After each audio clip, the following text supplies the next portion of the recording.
Welcome back to the Deep Dive. Today we're really digging into a legal case, one that shines a light on, well, accountability in care facilities. That's right. We've got sources detailing a case about preventable harm, specifically pressure ulcers or bed sores. And the result was significant, $1 million settlement. It tells quite a story. It really does. It starts with a young man named Elroy. He was only 26, a paraplegic, living in a Southern California facility. Okay, so needing pretty intensive care. Absolutely. 24-hour nursing care, including crucially consistent repositioning to prevent those pressure ulcers we mentioned. Now, this was a congregate living facility, right? Not a massive hospital. Exactly. Small, actually. Only designed for 6 residents. You'd think that would mean more personalized attention. Yeah, that's what's striking. How does serious neglect happen in such a small setting? Well, the sources point to one major failure. The place was critically understaffed. Despite the small size, they just didn't have the people. And the consequence for Elroy. Devastating, really. His pleas for help, especially at night when he needed repositioning, were apparently just ignored. Which led to the pressure ulcers. Yes, and not just minor ones. We're talking multiple stage 4 pressure ulcers. Stage 4. Yeah. Can you explain for our listeners just how serious that is? It's about as severe as it gets. These are deep wounds, sometimes going right down to the muscle or even bone, incredibly painful, and they carry a huge risk of life-threatening infections. Wow.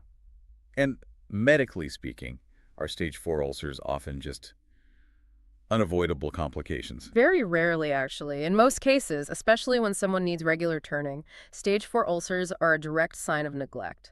Proper care, like that consistent repositioning, usually prevents them from ever getting that bad. So that distinction, preventable versus unavoidable, that's huge legally. It's everything. Eventually, Elroy was moved to a different home.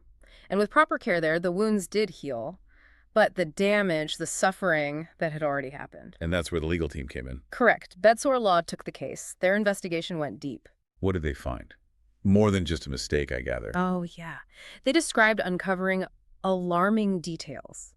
It wasn't just one error. It was systematic neglect, a failure to meet even basic federal care standards. Systematic, meaning it was built into how the place operated.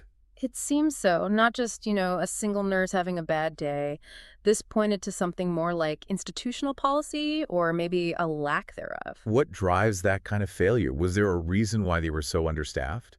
Well, the investigation connected it back to, frankly, the economics of the facility. It suggests a system where profit margins might have been prioritized over patient well-being. That's a serious accusation. It is, and one of the attorneys involved put it very bluntly, saying, facilities that prioritize profits over care cannot be allowed to escape accountability. That really frames the core conflict here. Prioritizing profits, even in a tiny 6-resident home. The implication is that the understaffing, the root cause of the neglect, was a conscious choice to save money to boost the bottom line. Which makes that $1 million settlement even more significant.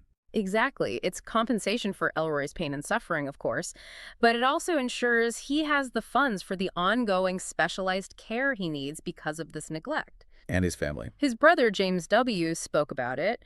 He expressed gratitude, not just for the settlement, but for the firm's commitment to actually getting answers, to understanding why this happened. It sounds like this case fits into a broader pattern then. It does. If you look at the firm's focus areas mentioned in the sources, bed sores, pressure injuries, fall injuries, wrongful death, it's all about protecting vulnerable people in these settings. It's about dignity and respect. So the takeaway for you listening, it makes you wonder, doesn't it, when we hear about severe injuries like this in care facilities? Yeah, how often is it really down to unavoidable medical issues versus these preventable systemic problems, like understaffing driven by profit?